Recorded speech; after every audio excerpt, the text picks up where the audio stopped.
we have in the studio Yeah. British trained documentary photographer, cultural anthropologist, and author Dayo Adedayo. Good In fact, morning. you deserve some rising ovation here, I must say. Thank you. Really interesting. Thank you. It's good to have you in our studio this morning. Oh, thank to you have you very here. much. Now, when you see and watch all your pictures, of the millions of pictures you've snapped, and think back how you have come, what really goes through your mind these days? Let me start from there. First, I will make a correction. I don't snap. No, okay. You document. When you snap, there is not thinking behind it. Oh. So what I do is I create or make an image, because there's a lot of things that goes on in your brain before you do it. You snap and that's your finger, no thinking. But coming back to your question is, you never know where this journey will end when you start. I'll be lying to you if I say I know I'm going to be at this stage today. But this is what I've been doing all my life. And I give glory to the old man out there.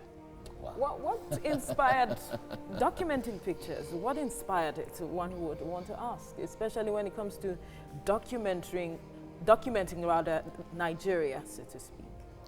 I started out as a social photographer.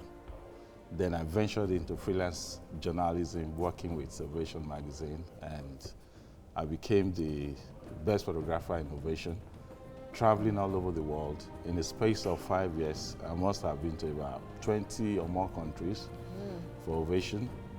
Then you get to a stage, you just get tired of hopping from playing from one side to the other. Then because I studied photography abroad, there is nothing like a pictorial book on Nigeria. And even as of today, if you still Google Nigeria images, you still don't get those things. What they show of Africa in the West is more of war, famine, hunger, the deprivation that you see in the society. But to me, I have to sit back. It's like someone that studied medicine and you see people dying and you can't do anything, you'll be helpless. So why should I study photography and not put that knowledge into marketing, promoting my country? This is the most beautiful country in the world. Now, I like the word marketing and promoting your country. I wonder, take us through what you're doing or what you have done and how you have marketed Nigeria using these pictures, because they're really captivating.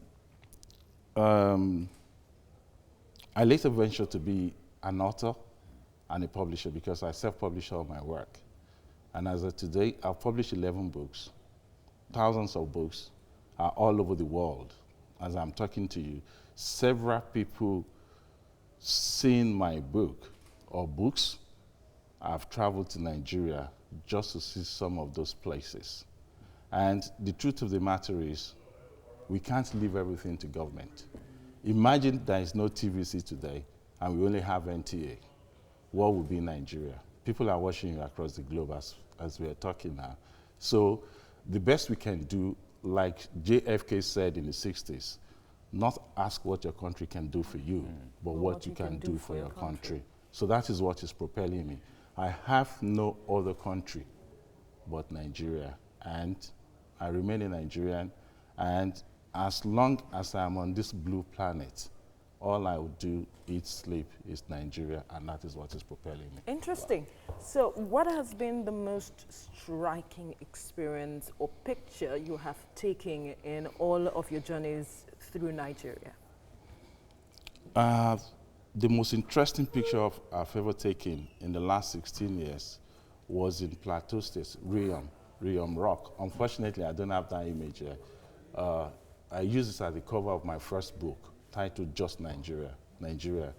And on top of the rock formation is this tiny rock, which has been there for millions of years.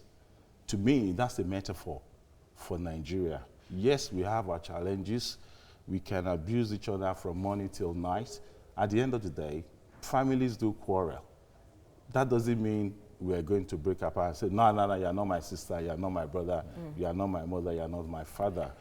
And that rock, every time I look at that image, all I see is Nigeria itself. But like I said, Nigeria people are kind-hearted. I drove myself across the country, and the best example I can give you was in 2005 or 6, I'm not too sure now. I was coming from Kefi to Abuja around about 9 p.m., pitch darkness, and I lost 2 tires at the same time after 9 p.m. at night. And guess what? The first vehicle I flagged down, same car, same tire ring. The guy even helped me to change my tire. Wow. He gave me his own spare tire. I used my own spare tire as well. It was the one that changed the whole thing. And 10 minutes afterwards, there was this heavy downpour. So we just drove in a convoy to Abuja. Well, it was the one that changed the whole thing. And 10 minutes afterwards, there was this heavy downpour. So we just drove in a convoy to Abuja. That's Nigeria that I know. You know, I grew up in a village coming to Lagos City, and Nigeria is just too fantastic. What we need to do, what the leaders need to do is to celebrate the woman that is selling akara by the roadside. Not people you cannot lay, you do not see. The person that really should be celebrated most in Nigeria to me, I've never met him before in my life, is Okoya Eleganza.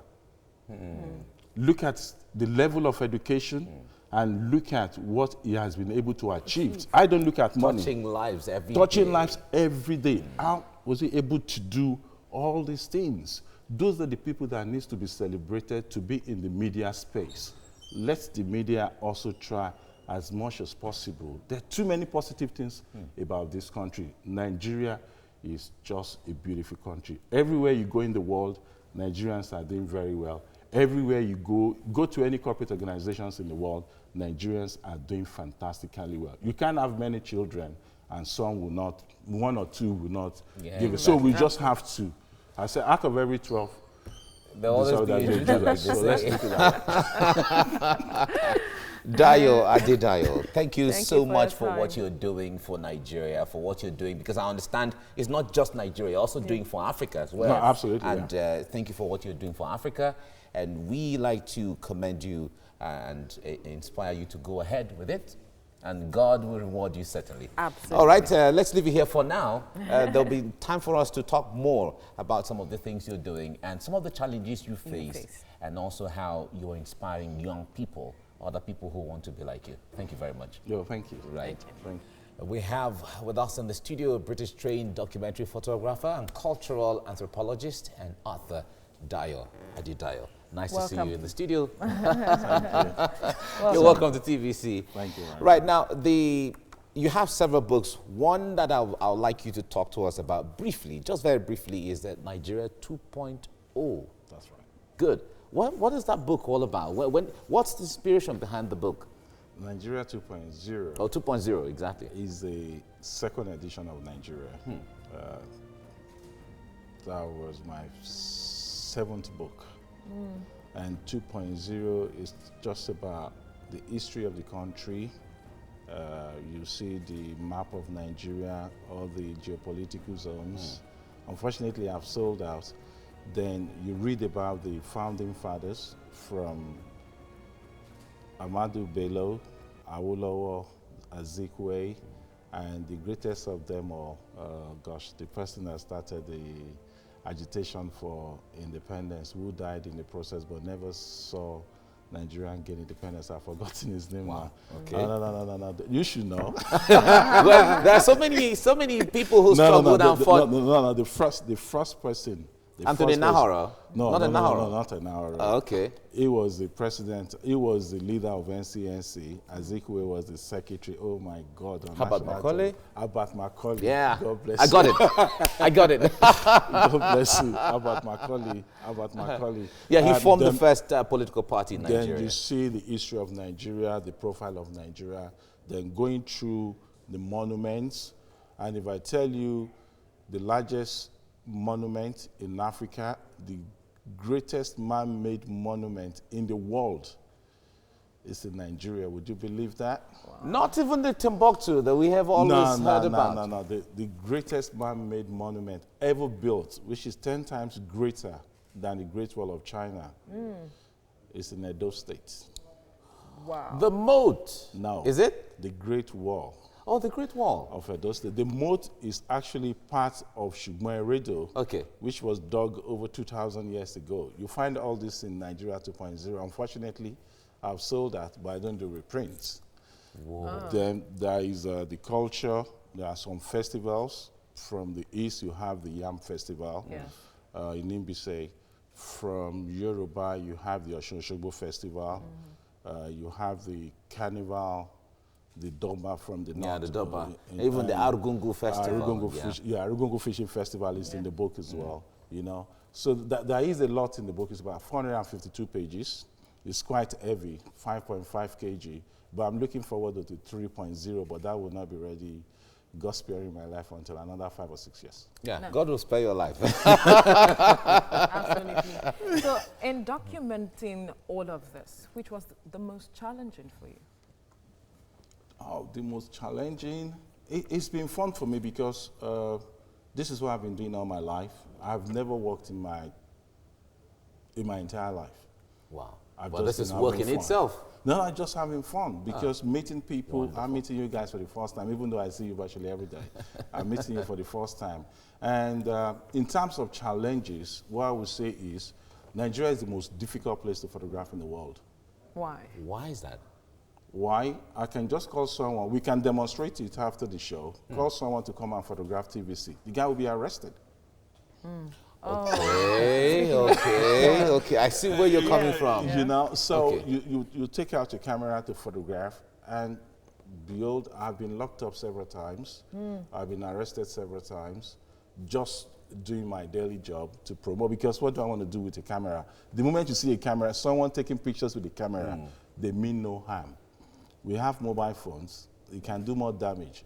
Exactly. There are lots of hidden cameras if anyone wants to investigate anything. Absolutely. And all of that. But however, just for the records, when anybody who comes to film TVC is always allowed. We have very beautiful sceneries here that we can even contribute in your book. Yes, I'm working on a book. 3.0. I'm working on a book on Lagos State at the moment. Great. I have one out, a very smaller version of it, which is out already. But there is a comprehensive one on Lagos State. And there's no way we shouldn't have TVC in it. Absolutely. Great. This should be now you're should talking. be an institution. Now you're talking. It should be an institution. But let's come back to the bigger picture, the Nigerian story. Now, we often see pictures, videos of other countries, and you be like, wow, I like to visit those countries. But when you come to Nigeria, from what you're saying, we even have much more than some of these countries, some of the small islands here and there. How do we market Nigeria enough so that the world can see who we are and what we are? At the moment, you spend money to make money. The body or the bodies that are made to do this in Nigeria are not well funded. You have NTDC, headed by Felicia Kuka. You have NCAC, headed by Otumba Arunshewe. I'm looking forward to a day where these two bodies will be given more than enough money to be able to carry out what they're doing. Because without money, there is nothing you can. I mean, for someone like me to take this upon myself, you don't want to know what it has cost me. But I don't look at the money at the end of the day because money is relative in everything.